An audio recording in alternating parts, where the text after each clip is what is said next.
pare. Dapat kasi hindi mo naman sinabi yun. Wala naman ako Doon ka mali, pare. Pinaliliwanag ko naman sa kanya. Hindi, pare. Tama na. Mali yung ginawa mo, pare. Hindi ako maintindihan na ito eh. Mali yung parang ginawa mo, pare. Mali yun eh. Tama na! Ano mo, pare? Ha? Tama na! Ano ba? Ano? Ha? Sa'yo, be! Sasaksakin ko yan! Umalis ka na! Umalis ka na! Umalis ka na, pare! Be! Ano mo? Ano mo? Hindi naman tayo masasaya natin dito. Eh, ikaw eh, kung ano na sinasabi mo, pare! Kung ano na sinasabi mo eh! Diba? Pare, balo nga! Uwi ka na! Pagsulihan na lang ang dila! Hindi, bukas na bukas, pare! Wala nga si Chari dito. Sigurado ka? Oo, sigurado ako. Baka naman nagpunta na siya dito pero pinagtabuyan mo na naman. Hindi ko siya pinagtabuyan, okay? Hindi pumupunta si Chari dito. Grace, ano ba kasi ang nangyari? Nagtatanong ka pa?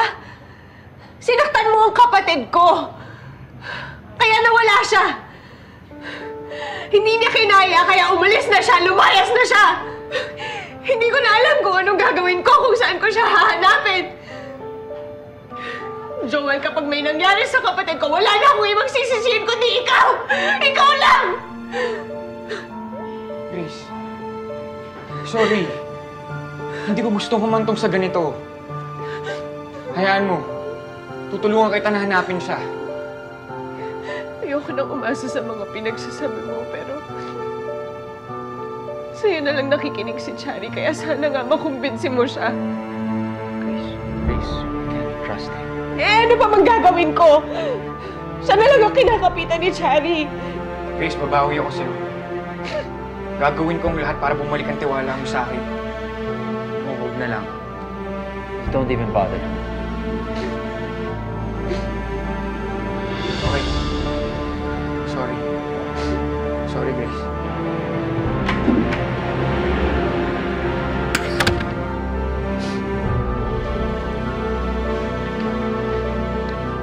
Chari, kung dahil lang to kay Joel... Tungkol to sa'yo! Sa'yo ko lang yung pinaparamdam sa akin na wala akong kwenta, pero kayong lahat wala kayong kwenta! Sana hindi ko na lang kayo naging pamilya! Ano ba itong nangyayari sa pamilya ko? Nangako ako kay tatay na sisiguraduhin kung okay kaming magkakapatid. Pero sa ginawang to ni Chari, hindi ko alam. Grace. It's not your fault. Minahal mo naman siya sa kabila ng lahat ng pagkukulang niya.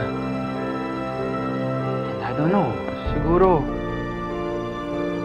ganun lang talaga. May mga mahal lang talaga tayo na iba yung pananaw kaya sa atin. And the least that we can do is understand them and just try to love them despite our differences.